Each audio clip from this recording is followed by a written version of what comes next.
Welcome back to District Wire News. I'm Jack Weingart. With just one day to go until the midterm elections, Republicans across the country appear poised to win big. We have on set today Penny Pagano, the Director of Community and Local Government Relations here at American University. Thanks for joining us today, Penny. Glad to be here. I'd like to start off today's discussion about Sarah Palin. Over the weekend, she appeared on Fox News, and she made a comment that she pretty much said Dems blew it. So let's have a look at what she said, and then we'll talk about it. It's going to be a political earthquake, and the message will have been sent to the left that they blew it, and Americans are waking up and they're saying no, smaller, smarter government is the only way that the country can get back on the right track, making sure that we have candidates who believe in that mission, shrinking the federal government, allowing states' rights, individual rights, private sector progress. So, Penny, what is your take? Is Sarah Palin right? Did Dems blow it? I think we'll find out very quickly whether she was right or wrong. And today this is the get out the vote day.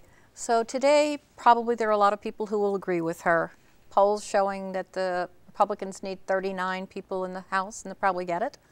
And I think the important thing is there are a lot of key races across the country. There's Senate race, House races, governor's races. And until all those are done and all the votes are counted, then I think we'll see whether she was right or not.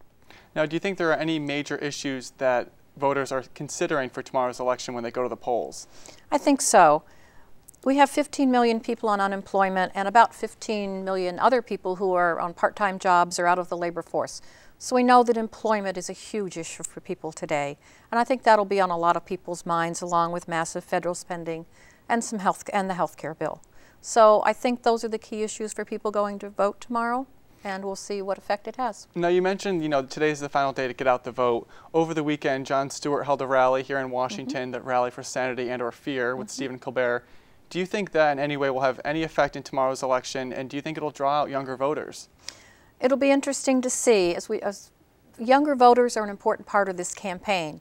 And in one of the races in Ohio, it's going to be watched probably as much as any of them. That's the governor's race, where Ted Strickland is running neck to neck with a former Republican congressman.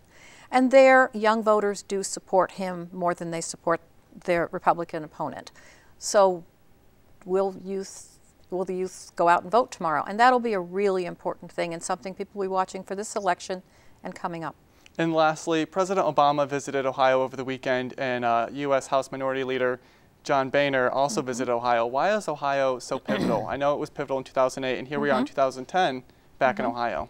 Ohio caused a lot of excitement in the last election, and it'll be watched very closely now. It's part of the Rust Belt, part of the area of the Midwest where people are having a great deal of problems with unemployment and other issues.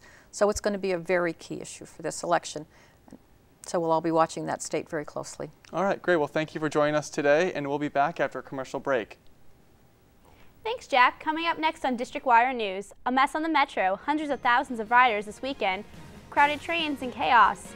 4 people were hurt in an escalator problem. We'll show you what happened after the break. And a community mourning, the memorial service for an AU professor who was murdered last week. Stay with us.